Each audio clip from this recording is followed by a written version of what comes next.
recording. Hi everyone, and welcome to Fay and Tom's divorce coaching podcast. And this is number 4. And today we're talking Christmas. As you can see, we've got our lights. I've got my little elf. I've got my Christmas reindeer top on. And we're going to be looking at, it's all these people out there who are dreading either their first Christmas alone, maybe not having their children at Christmas, and even wondering how on earth to go about navigating it as maybe separated or divorced parents. And I know mine and Tom's experiences are very different. So I think, Tom, it'd be really nice to sort of listen to your what was your first Christmas like as a separated person? I was thinking about this earlier this morning. I went out for a cycle this morning, and it's funny because it's 4 years down the line now. And it's funny about the things that you sometimes then forget, and then when you start thinking about it and kind of go, oh yeah, that happened, and etc. Our first Christmas, I was trying to piece it all together, because obviously knowing that we were going to do this one today, and I think actually another point where you think about maybe if it's first Christmas alone, but also maybe about if it's that first Christmas where you're now responsible for doing everything, if you've got the children, etc., which we'll probably come to in a minute, I imagine. I remember, so obviously my ex-wife and I, we'd separated in the March, so we'd had a good kind of 9-8 months run up to the Christmas period. I remember that my partner and I, Donna, we had got together later on that year, and the children had started to meet. So for us, it was I suppose it's trying, like you say, trying to get through that first cycle of it. But actually, what we did have the children kind of almost on an equal footing that first Christmas. So in all honesty, compared to a lot of people, we were very lucky. But I do remember maybe that first time of going for a cycle. I always remember a friend of mine telling me this at a very, very early stage of my separation, is that you'll have to go for a full year's worth of a cycle. So first Christmases, first birthday, first Easter, first summer holiday. And to some degree he was right, but actually then I realised, I think you've got to do a 2-year cycle, especially where you're co-parenting, and if you're then having one Christmas on, one Christmas off, or whatever it might be. And I realised, actually, I think you've got to do 2 cycles to get around both of you being able to experience what it's like to have the children, not have the children, have them split between you. I always remember my kind of first Christmas day of not having the children. And it was weird because it didn't really feel like Christmas. It was like we had the tree up, we had the lights up, there was presents under the tree, we were seeing them on the Boxing Day and whatever, and we were going to have them for New Year. But the actual Christmas day itself was a little bit different. It was more like a Sunday afternoon with a hangover, where just stayed in my pajamas on the sofa watching Netflix and ordered a curry, I think, from memory. But it was I do remember spending a lot of time over the course of the day just thinking about what are they up to, what time did they get up, wonder what they got, I'm going to speak to them later, FaceTime them, etc. And it was, again, even though it was kind of like 8-9 months down the line and things were starting to kind of settle to a degree routine-wise, before all the court stuff happening, I just remember it being like, it brought up a lot more of this kind of the immediate emotions that I had straight after we'd separated, and a lot more of that kind of, when am I going to get to see them and I'm not there, and all that kind of worrying thoughts and feelings that came up. So it can be a really difficult first cycle, dependent on what your experience is, if you're getting to see them, if you're not, if you're able to even see them on FaceTime or Zoom or whatever it might be. But yeah, I think it's also about, really, like with everything that we talk about, it's always kind of communication is king, isn't it, as well, and being able to be involved. And I know that unfortunately there'll also be viewers as well that say, well, we don't have any communication, I can't talk to my ex, or they hold all the keys, or they control the situation, etc. So I know it can be really, really challenging time for a lot of people. And I think it can be very challenging for people, even whether they haven't got children as well, even more so, because if you're, especially this year, if you're going to be isolated, shielding, etc., what your version of lockdown looks like, if you're high risk, etc., there's so many different variants this year compared to most. I don't know what your first experience was of your first cycle of Christmas. Yeah, because I've done it twice. I was, by the time I got to the second divorce, I was kind of an old hat at it. But I remember my first one. And again, our marriage had broke down in about the May time. So we'd had a good few months to navigate things. And my ex was very good. And I think because he felt quite guilty for his part in what happened, he basically said, well, you have our daughter for Christmas Day, because he'd obviously got a new partner and I hadn't. I was literally on my own. Yeah. So I felt happy that actually he'd said, well, you have her for the Christmas Day. But I was actually dreading it secretly because I'd moved house. So that was okay. And I was having my parents round, but it was the loss of my old family that I was dreading the most, because, we'd been together about 15 years. And we'd have big Christmases and, we'd get together with the family. And it was maybe the first time that I wouldn't see my ex family at Christmas. So I was kind of dreading it, thinking, oh my gosh, I've effectively lost part of my family. Yeah. So I felt quite sad and emotional about it. But actually, when it came to it, I think very much for me, I put a brave face on it. I made sure that, the house is beautifully done, that the dinner was in, my parents are coming round, and just me and my daughter as well, who was, how old? She was 2. So I just wanted to make it the best Christmas for her. And it went really, really well. I did feel very strange. I felt quite lonely. Yeah. I felt a little bit, oh, this doesn't feel like a Christmas. It was like I was going through the motions, but not really enjoying it, if you get that. You do, yeah. Quite surreal. Yeah, it was a bit surreal, and all I could think about was my ex was with his new partner and his family having a great time. I'm sure that wasn't the case, because I'm sure he missed his daughter. I'm sure he felt very odd not having his daughter. And then the realization hit me that this is going to be my Christmases now from now on, having to share my daughter with my ex. And I took that quite badly. And I thought, I didn't sign up for this. I didn't want to share my children at Christmas. But I think, I think that's quite a natural emotion to have. And, on the following day, the Boxing Day, my daughter went to her dad's then to have another Christmas with her dad. So she had it twice, which she thought was great as a 2-year-old, more presents, and I did feel it that day because I was literally on my own. Yeah. And I did feel quite at a loss, didn't know quite what to do. Yeah. So yeah, and obviously by the time my second one came around, I was so used to not having my daughter, and then with my son, juggling 2 kind of exes, making sure that when they were at their dad's, it was at the same time, so that when they were with me, they were together at the same time. Yeah. So I very much now have 1 year where I have my kids on Christmas Day, and another year where I don't. I either have them both or I don't have them at all.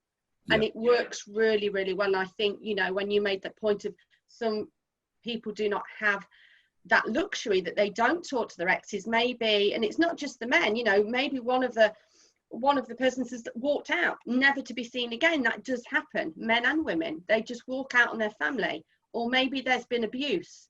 So, a lot of people don't have that luxury of having someone to co-parent with at Christmas, that actually the onus is on them and only them. And I think that must be really difficult for them. No, absolutely. You kind of reminded me a bit of a point there around, I did the same actually in that first year, and I did say to my ex-wife, like, you have the boys this year, first year, and again, probably for the same reasons that your ex did as well. Is, I suppose, it is that kind of that guilt and that self-resentment and that trying to rectify in some way, to say, well, look, why don't you have them this year? I'll have them next year. And like you, we're now on the kind of this rotation, if you like, shift work parenting, as I like to think of it. But again, I think that's also then been, again, with an element of time and of course a huge element of communication, has been that we're obviously in a place now where actually it can be quite nice and it can be quite something enjoyable, because you can then, the times when you have got the children, that you really kind of go all out and the house is all decorated and you take them ice skating and you go to Hamleys or Legoland or wherever it is that you're or whatever it is that you're up to. But then it's also kind of conversely then the next year when you haven't, is being able to go and see maybe those other family members that you wouldn't normally have over. So actually you get to kind of have a bit of an adult themed or centered and focused Christmas as well, where actually it's I can go away for a long weekend, or I think last year my partner and I went out for a curry with her dad, because he lives alone. So we thought, actually, do you know what, it'd be quite nice to have a grown-up day. So it's kind of like a nice weekend going out sort of thing. It's going out for a meal and getting to spend some time. But then again, still getting to see the kids in between. But yeah, it can, like you said, there might be people that feel they've got a huge amount of pressure on them, because actually it's all on them, and every year it's always on them. And they're doing it all alone potentially. So I think it's then also another point actually that kind of came to mind a minute ago was over that first year of me having a lot of these kind of limiting self-beliefs. I shouldn't be feeling like this, or I should be feeling like that, and really kind of questioning a lot of things myself around how is this going to be? Is it always going to be like this? Am I never going to have them at Christmas ever again? And that realization and kind of like just hitting you in a moment, and can kind of really take your breath away for a moment and really kind of stop you in your tracks.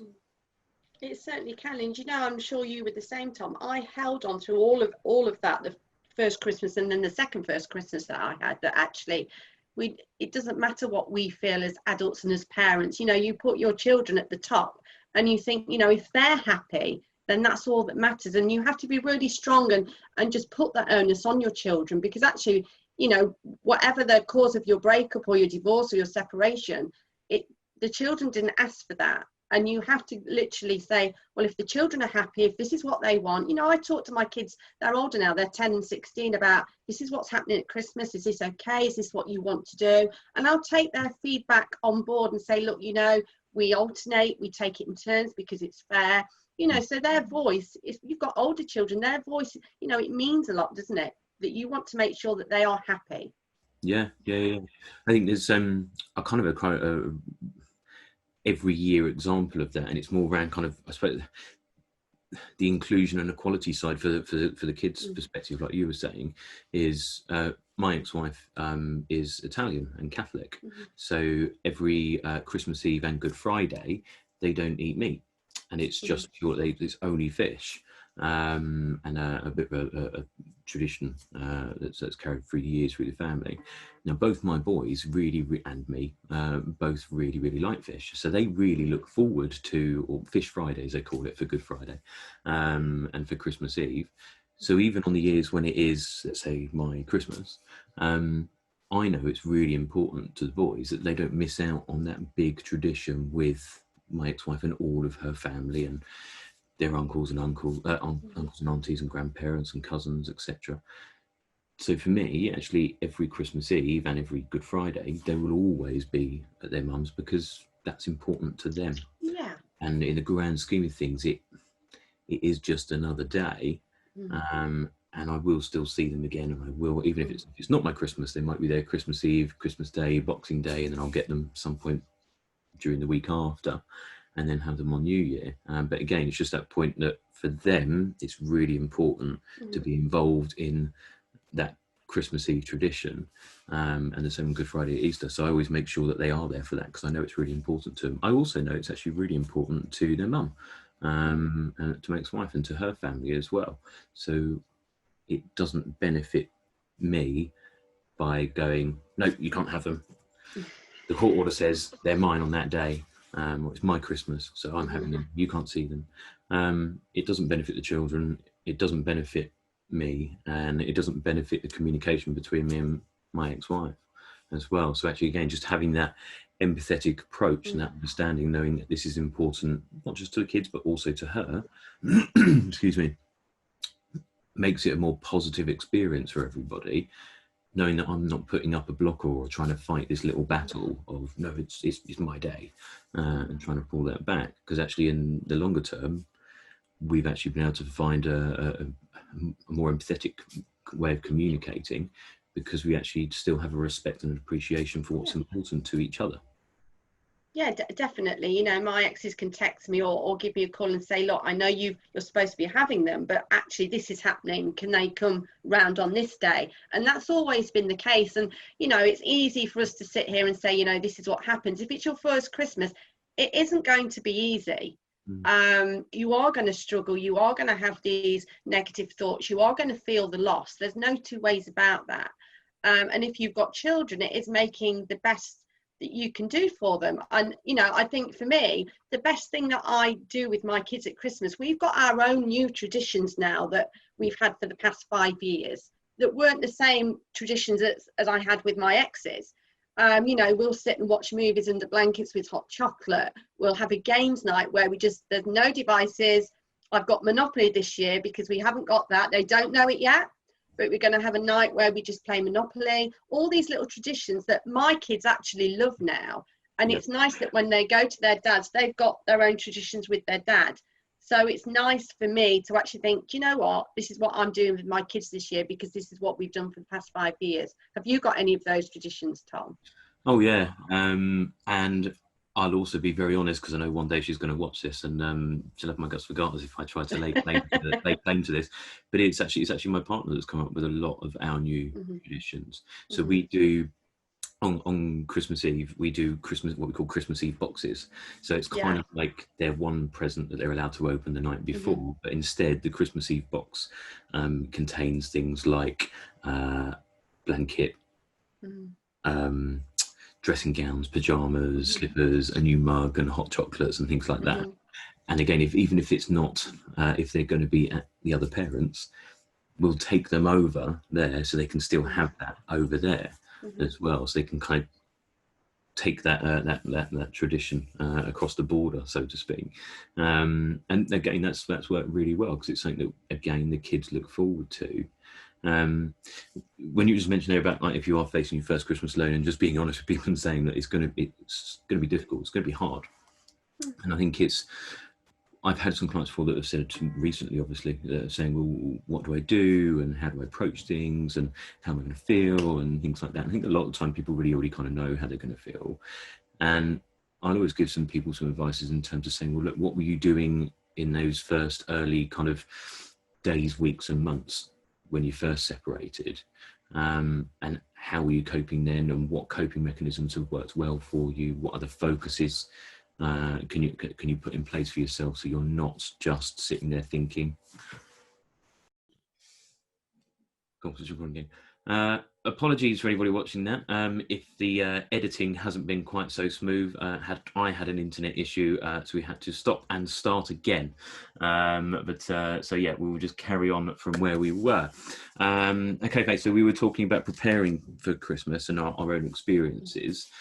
So I suppose the next part for everybody is tips and tools, isn't it? I think, if memory serves me correctly, I was talking around some advices that I've given clients before around how they can prepare and obviously being aware that things are going to be difficult, but what can they start to engage with their former partner around, and how to manage expectations so at least they can be aware of the time that they do and don't have the children equally, and therefore can start to put together a little bit of a plan maybe around what they want to do, how maybe they want to spend their Christmas time, maybe if they would like to go away and see family members that they wouldn't typically see. Or one of my experiences that I said around about going with my partner and my father-in-law for a curry and having a very different Christmas, and all those sorts of things. I mean, what about you, Faye? In your experience, what sort of tips and tools would you give to? Oh gosh, there's so many. It's going back to that what you said, Tom. It's just a day. Yes, it's a special day, and I think there's so much expectation. And if you're feeling really nervous or worried about how you're going to be, just keep going back to the fact that it's 24 hours. But within that 24 hours, I mean, for me, I did have a plan. I made sure that I got something to do. I kept myself really busy. I had a list of maybe who I could call, who I was going to see. And I think it's really important that if you're on your own, do something that you want to do, even if it's such as sitting, eating chocolates, watching the Christmas movie. I know my first Christmas without my kids, I went out and met friends. We all got a taxi and we all had a meal and we all had a great time. And I felt as if I really had a good day. And, you know, secretly between you and me, Tom, I don't think I missed my children at all. I was having too much of a good time. So I think, you know, have a plan and have thinking, you know, who can I call? Who's in your support network that you can have a little chat with? Or like you say, see someone that maybe someone else that is on their own and you think, yeah, we'll get together and we'll do something together. That's always good. Yeah. So I think there's so many things that you can actually do. And I think it's good to start thinking about it now, because what you don't want to do is wake up on Christmas morning on your own with no children and think, oh my gosh, what am I going to do today? It's always good to have a little think about it. Yeah, absolutely. And like you said, I think just following on from the previous recording and where the train was as well, I was remembering that I think one of the things that was saying there about making sure that you have got a plan, even if that plan is to do essentially nothing, but it's about, okay, well, if you haven't got the children or if you are going to be alone, well, what do you want to do? What if think back to previous Christmases where maybe you've thought, God, you know what, if I just had this one day where I could do what I want to do. Well, actually, you can see there's an opportunity because now actually you have this amazing gift of time, if you like, to do something that you want to do. And like you say, if that is, I don't know, having a Bucks Fizz for breakfast whilst you're watching something rerun on Netflix or whatever it might be, going out and spending it with other people, like you say. But again, it is, like you say, it's just that day. It's just another moment in time. And if it is looking like it's going to be a bit of a difficult or challenging time, just recognizing that you have got through so many situations already, whether it's been a day, a week, a month, or 11 and a half months, that you have got through these times before. And if what I always try to remember, and I remember Donna talking to me at the time and saying that, again, with it just being another day, that remember back to those first few days and weeks, etc., when you first separated and when you were first trying to get through this situation of being away from your kids, and those first weekends, maybe, and those first few evenings, you got through those, and you can get through these. And it's not to downplay that it won't be a difficult time potentially. To be honest with you, I'm a bit similar to yourself, Fay. I think I'd actually built up this picture in my mind that I wouldn't be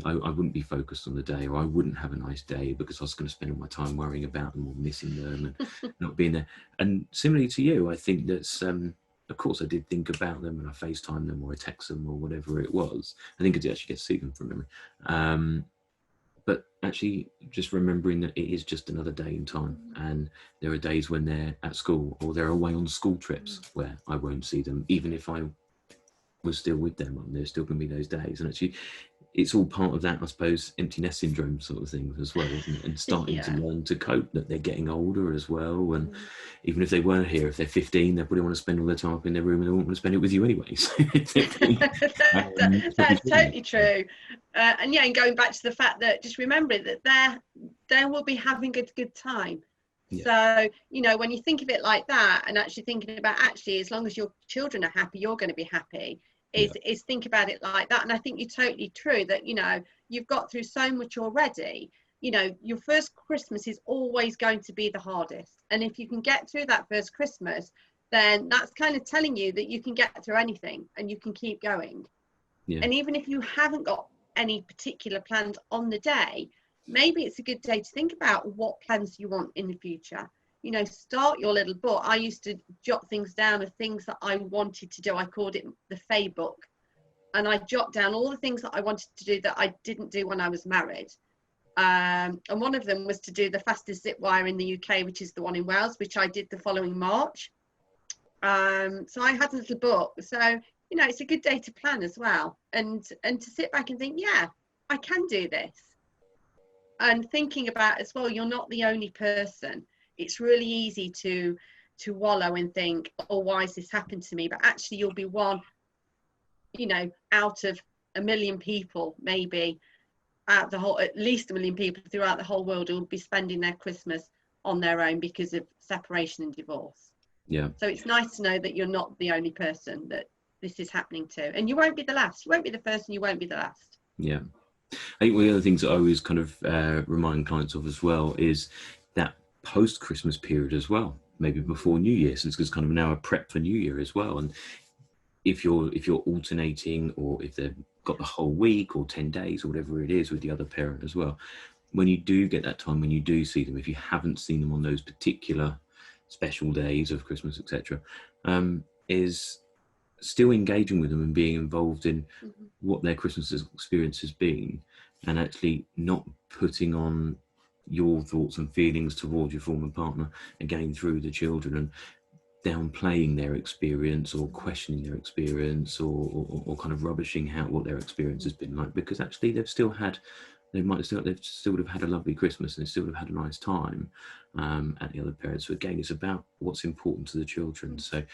engaging involvement in terms of questions around or topics and conversations with the children about what they did, what they're up to, what did they get, who did they see, but obviously not in an inquisitive interrogation way, but actually showing interest in their world and stuff that's important to them, but also making sure that you're keeping that tonality and intuition all positive as well, because again, Christmas is for children. It's all about them and their enjoyment and their memories, and what do you want them to take away from that experience as well. So I always know, for me, it was a case of like, did you have a lovely time at mummy's? What did you get? Oh, that's brilliant. Or have you got a picture? Can you show me? Have you brought it with you? And but again, it's all about making it a special time for them, wherever they are. Definitely. It's just taken me back. I can remember my daughter coming to say to me, "Oh, Daddy brought me that," and I'm thinking, "Oh, drat!" And then I made that mental note that I must communicate with my ex about what he's buying her, just in case we brought the same thing. And we did laugh about it, but it was, oh gosh, that's something simple that I forgot to do. And it's something, not so much now, but then we always used to do a few texts saying, well, I've got a this and I've got a that and I've got a that. And so that would kind of, stop that, oh, I've already got this already kind of thing. I think you might have even seen or potentially have liked a post I had, I think it was yesterday, on my Instagram, around kind of co-parenting goals. Yes. And in actual fact, again, this is a very simple message. I'm not saying everyone has to be best friends, and sometimes people can't be, but actually one of the things that, again, it's just a very simple message of inclusion and equality for all parents, for the children to recognise, is writing that we put all of the kids' presents are from all four of the parents that are in their life, their biological parents and their step parents. So for us, the tags were to William, Merry Christmas, lots of love from Daddy, Donna, Mummy and Dan. So for them, again, it's not well, this was a mummy present or this was a daddy present, and then I have to keep that at mummy's house and that at daddy's house. And in actual fact, no, this is a collective, like we're all involved in your life as parental figures and your actual parents. So actually that message is from all four of us. And again, it's the kids' lesson from that is actually that we all work together, like we have all contributed to this present. So whether it's the Xbox or it's the football, whatever it is, that it's theirs and it's from everybody. And everybody has had an equal contribution to that, wherever they're opening it, wherever they take it, wherever they keep it, whatever. And again, it's just a real simple way, a real simple message of showing your children empathy and inclusion in that way. That, again, it doesn't build them up to have these, I can only talk to mummy here and daddy there, and not disseminating and putting them in a situation where they've got to choose all the time as well. Because again, it's about those lessons that you want to teach them and their experiences that they'll take forward and remember. Definitely, I did see that, and I remember thinking, oh my gosh, you're so organised, Tom, of actually getting your Christmas presents wrapped up already. I was quite envious. No, it was purely by default and not by design. I just needed some of the stuff. I needed some of the stuff to be wrapped so that they wouldn't go hunting for it. So yeah, there's lots of things that you can do, and me and Tom are here. If you're worried about spending your first Christmas on your own, please get in contact. Because we're here to help you, and we're here to make your first Christmas as easy and as smooth as humanly possible, because we've been there, we know what it's like. I felt the loss, but I dug in and I got on with it, and now I love my Christmases. I love my Christmases with my kids. I love my Christmases when I haven't got them, and that's where you need to be. And if you put your children at the top of the tree, as I call it, then they're going to be happy. It's going to make you happy, and it's just going to make that first Christmas a lot easier. Yeah, absolutely. Couldn't agree more. So yeah, like Faye says, if you do want to get some help, some information, or just bounce some ideas around about what you can do to prepare for your Christmas and for your New Year, as well as the times in between, do get in touch. Both Faye and I always run initial free discovery calls, don't we, Faye? For anybody that We wants to do. find out a little bit about coaching, how it can help, things like that. And if it's just a case of getting a few little tips and techniques and some tools, hashing out a few ideas and some options to kind of help you see you through that, get in touch. Our contact information will come up at the end of the video, and we will see you again next week for another episode 5. Definitely. I think before you go, Tom, you need to show your Christmas jumper to everyone that you didn't put on earlier, I didn't because I put put mine a on, which I'm quite, it comes out every single year, this jumper, my reindeer top. See, mine does as well, but I thought for a podcast video, talking about what we were talking about is probably not as appropriate. But for those who have got a sense of humour, I hope you enjoy it. For those that don't, I do apologise. It's the one Christmas jumper that I have, and I'm a little bit childish for my sense of humour. So there is my Christmas jumper, which, yeah, really inappropriate. So thanks for bringing that up. Cool. All right. Well, thanks very much, everyone, for watching, and we will see you again next week. Yeah, see you soon. And this is probably our first one of saying this, but Merry Christmas and Happy New Year, everyone. Yes, Merry Christmas and have a good one, and see you soon. Bye. Bye.